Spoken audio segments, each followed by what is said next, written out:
So today I wanted to tell the story about how I was robbed in Cusco, Peru. I had been living in Lima, Peru for about a month at that time. It was the first country that I went to after I decided to leave the United States. And I wanted to do a quick trip to Cusco because I wanted to see Machu Picchu. And during this Thanksgiving weekend, since I had time off at my job, I wanted to just do the quick trip there. So I booked everything and decided to go on my own.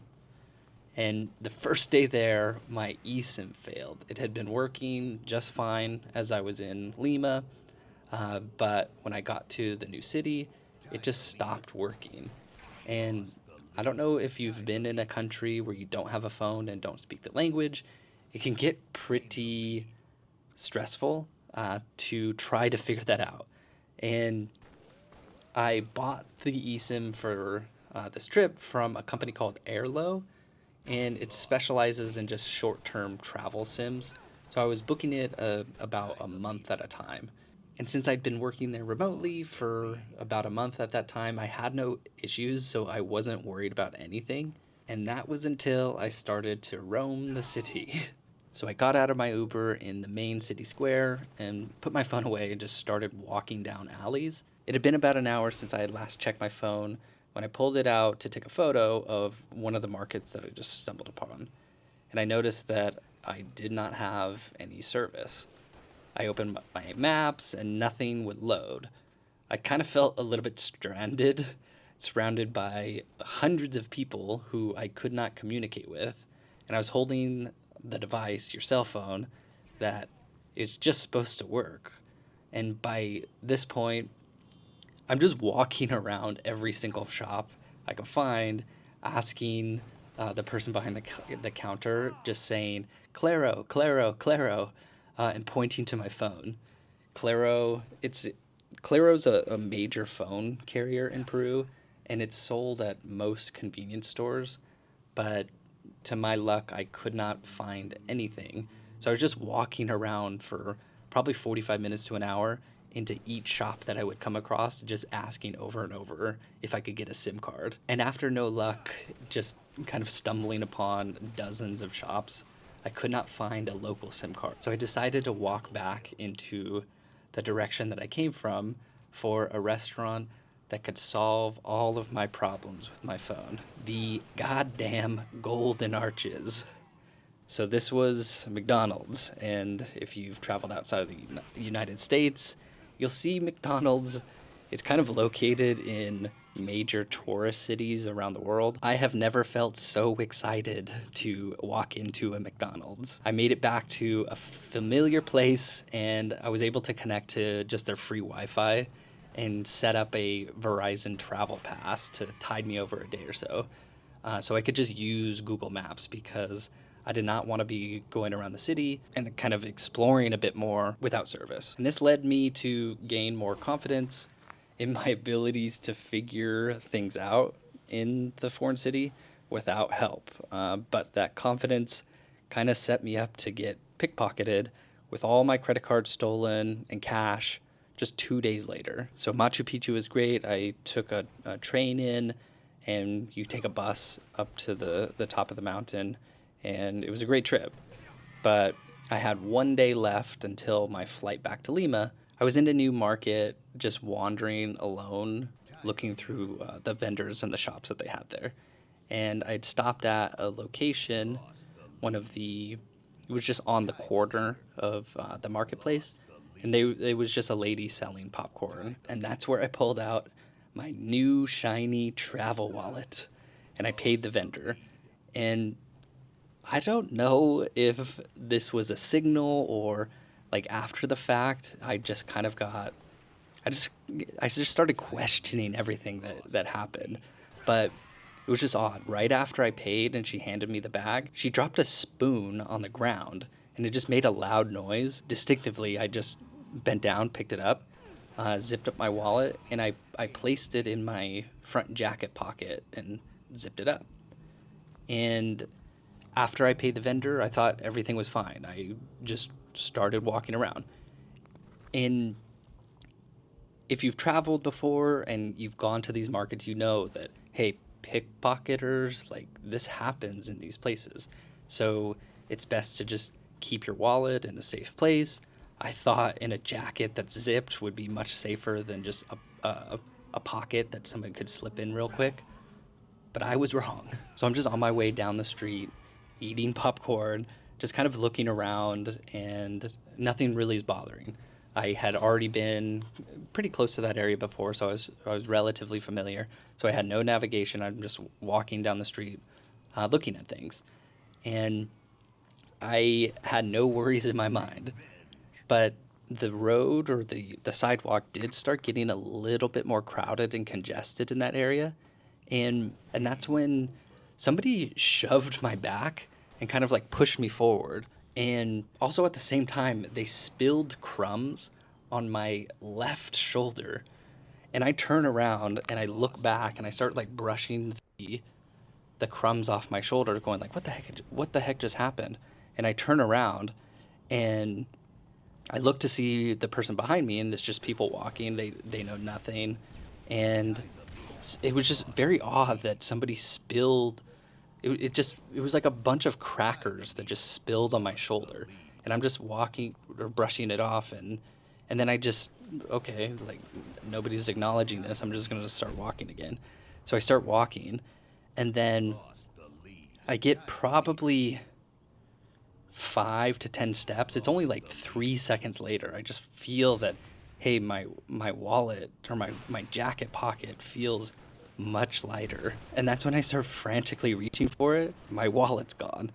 I spun around, kind of just in a panic, looking for somebody who looked suspicious, and nothing. I started like pacing backwards, going, my wallet stolen. Like, did you see anyone? Did you see anyone? And a couple of people just kind of looked at me, said something in Spanish, and I just started like, it was just kind of like chaos where more and more people are just walking around me, and the person was gone. It did not seem like anybody was there who just snatched it. I'm panicking because that wallet had all of my cash, all of my credit cards, and this was a new wallet that I purchased right before the trip. So I only had it a few weeks, and the travel wallet also is advertised to hold your phone. And I actually was using it to carry my phone as well, so I could have everything in just like one pouch.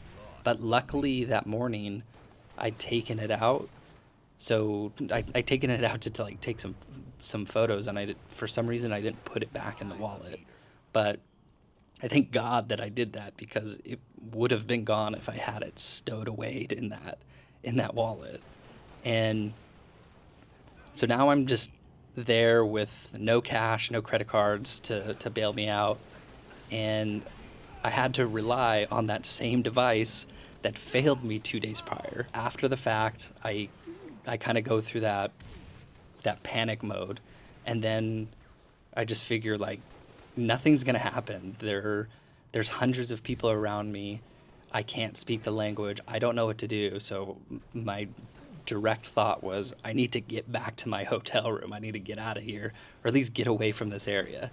And since the person had all of my cash and my credit cards, I wanted to shut off my credit cards from my phone. So I deactivate them so they can't be used. And then I just start walking down the street. I want to get to kind of a more clear area so I can try to call any Uber. And that's what I did. I just frantically kind of like walked back, and I felt like, it just felt like kind of like pressure on my shoulders, where it's like, what the heck just happened? And it just felt like people were watching me at that time.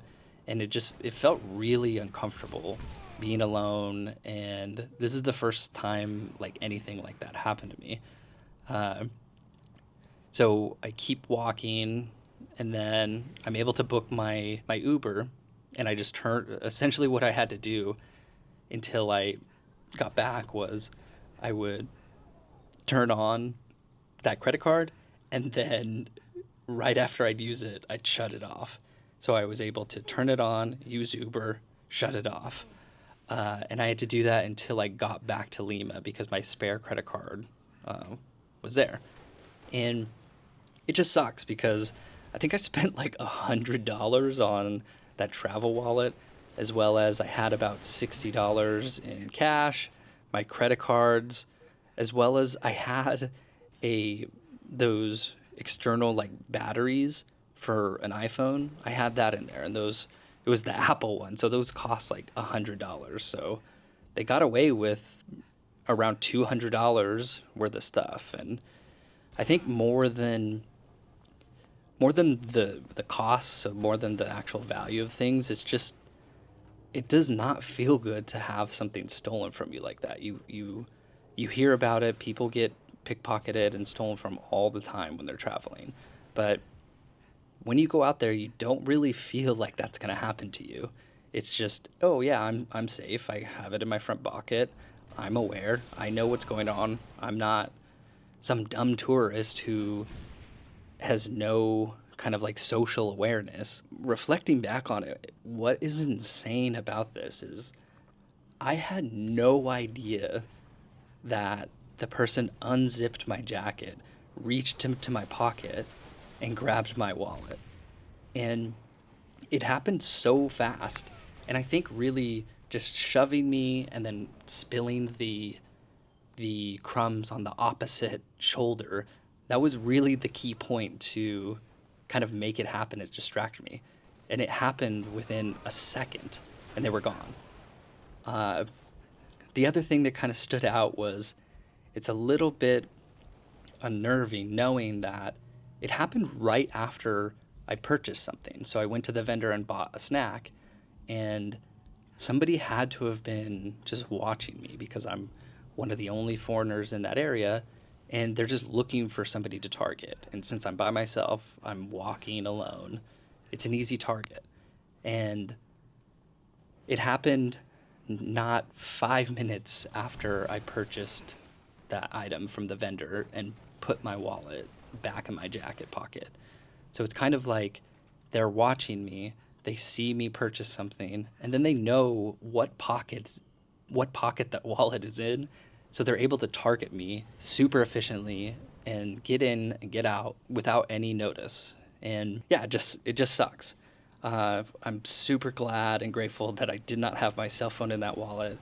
Uh, but it's just a terrible situation, and it really just feels super shitty. Like, I can't imagine somebody going on a trip and losing their wallet on their first day or halfway through the trip.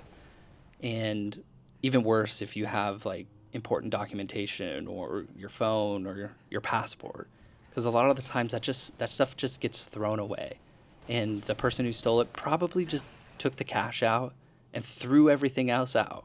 They may have kept the iPhone charger, but I don't know. It was a really like uncomfortable and really terrible situation to be in.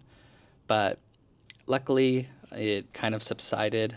After I got to the hotel room, I had to use Google Translate to tell the hotel staff that I lost my key, because dumb me, I've never stayed at a place that had kind of a key with just a big number card on it, and you're supposed to leave it at the front desk.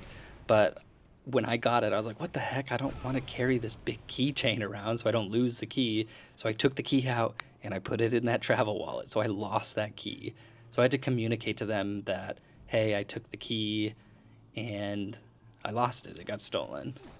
But after that, I was able to get back to Lima, cancel the cards, order new ones, and credit card companies are really good. I was actually able to order them and get them delivered to my Airbnb. So if you're ever kind of stranded without a card, you can get replacements, and it's good. But yeah, I just wanted to tell that quick story about how I was robbed in Cusco, Peru. And if you are traveling alone or deciding to go out and venture into these markets by yourself, it's really important just to stay precautious. Try to kind of limit what you have in a pouch or a wallet and keep it in separate places, because there are people out there who are targeting tourists because they know they've been doing this for years. And I think that a lot of people, including me, go there way overconfident, thinking it will never happen to me, but you are a target in these places, so just be careful. That's it for this video. Thanks for watching, and I'll see you in the next one.